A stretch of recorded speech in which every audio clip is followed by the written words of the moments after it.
नमस्कार। Epstein files ये नाम सुनते ही दिमाग में साजिशों और रहस्यों की तस्वीरें घूमने लगती हैं ना।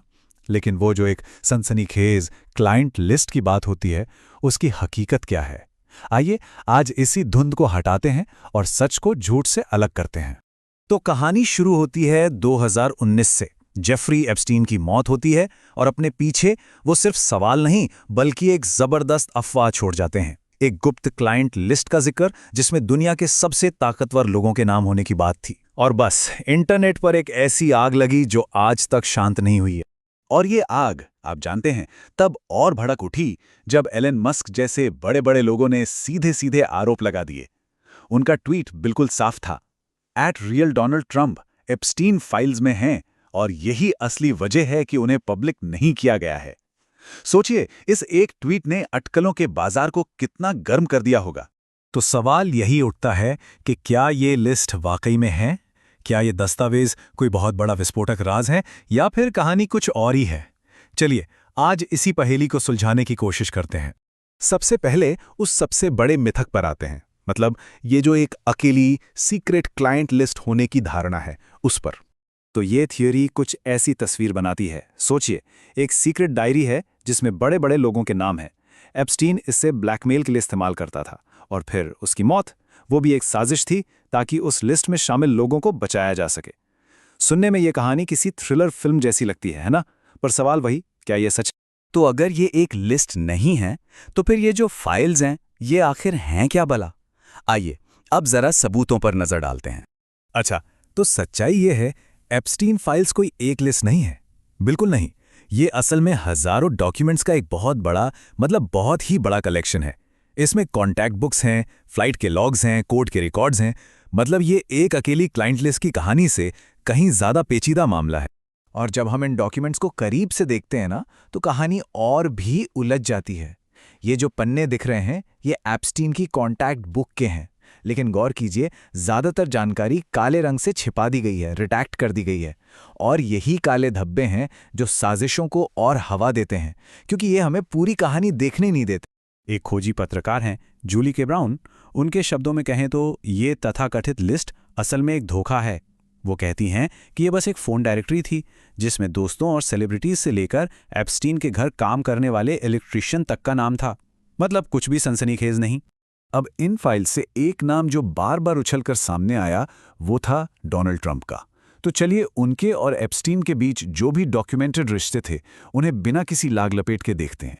ये टाइमलाइन उनके रिश्ते की पूरी कहानी बयां करती है। देखिए, 1990 के दशक की पार्टियों से लेकर 2002 में ट्रंप का एप्स्टीन को एक शानदार आदमी बताना, फिर 2004 में एक प्रॉपर्टी डील को लेकर दोनों में अनबन हो गई, और आखिर में 2007 में एक घटना के बाद एप्स्टीन को मार-ए-लागो से बैन कर दिया गया। और फिर 2011 में जब एप्स्टीन पर कानूनी शिकंजा कस रहा था, तब उन्होंने एक ईमेल में लिखा, जो कुत्ता नहीं भौंका है वो ट्रंप है। उनका इशारा ये था कि ट्रंप एक विक्टिम के साथ उनके घर पे थे। ये बहुत बड़ा बयान था और ये उन डॉक्यूमेंट्स का हिस्सा है जो बाद में कांग्रेस ने जारी किए। अब देखिए इन फाइल्स को जारी करने को लेकर डोनाल्ड ट्रंप का स्टैंड भी वक्त के साथ कैसे बदला। 2024 के कैंपेन में उन्होंने कहा, हाँ मैं उन्हें जारी करूंगा, लेकिन 2025 में राष्ट्रपति बनने के बाद उन्होंने इन्हीं आरोपों को डेमोक्रेटिक पार्टी की मनगढ़ंत कहानियां बता दिया। तो इस मामले पर इतना ज्यादा पॉलिटिकल प्रेशर बन गया कि इन फाइल्स को पब्लिक कराने के लिए एक बाकायदा कानूनी लड़ाई शुरू हो गई। और इन फाइल्स को जारी करने की मांग इतनी जोरदार थी कि दोनों पार्टियां, रिपब्लिकन और डेमोक्रेट, एक साथ आ गईं। हाउस में जब वोटिंग हुई तो सोचिए, 427 वोट पक्ष में पड़े और विरोध में सिर्फ एक। ये दिखाता है कि इस मुद्दे पर पॉलिटिकल लेवल पर कितनी जबरदस्त सहमति थी। और ये कानून तो जैसे रॉकेट की रफ्तार से बना। हाउस और सीनेट दोनों ने इसे एक ही दिन में पास कर दिया और अगले ही दिन प्रेसिडेंट ने इस पर साइन भी कर दिए। मतलब इन डॉक्यूमेंट्स को बाहर लाने का दबाव इतना ज्यादा था कि कोई इसे रोक नहीं पाया। तो इतनी बड़ी लड़ाई के बाद जब आखिरकार दस्तावेजों को पब्लिक किया गया तो उनमें से निकला क्या? क्या कोई बड़ा धमाका हुआ? हैरानी की बात यह है कि जब डॉक्यूमेंट्स की पहली बड़ी खेप जारी हुई तो वो उतनी विस्फोटक नहीं थी जितनी उम्मीद की जा रही थी। ज्यादातर जानकारी वही थी जो पब्लिक में पहले से ही मौजूद थी।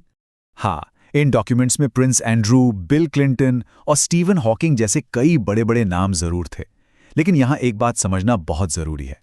ज्यादातर का जिक्र बस बातों बातों में था। उन पर किसी गलत काम का कोई सीधा आरोप इन खास दस्तावेजों में नहीं था। फिर आया डिपार्टमेंट ऑफ जस्टिस यानी डीओजे का आधिकारिक बयान। उनका कहना था कि उन्हें ब्लैकमेल लिस्ट का कोई सबूत नहीं मिला। हालांकि सच ये भी है कि उनके इस नतीजे पर बहुत से लोगों ने शक जाहिर किया। कानून के मुताबिक डीओजे को सारी फाइलें जारी करने के लिए 19 दिसंबर 2025 की डेडलाइन दी गई थी। सबकी निगाहें इसी तारीख पर टिकी थीं। लेकिन जब वो तारीख आई तो नतीजा थोड़ा अधूरा सा था। डिपार्टमेंट ऑफ जस्टिस ने कुछ फाइलें तो जारी की, लेकिन सारी नहीं। बहुत सारे दस्तावेज अभी भी पर्दे के पीछे ही हैं। और बस यहीं पर आकर हम आज के सबसे बड़े सवाल पर रुक जाते हैं। वो जो बाकी बचे दस्तावेज हैं, उनमें आखिर कौन से राज दफन हो सकते हैं?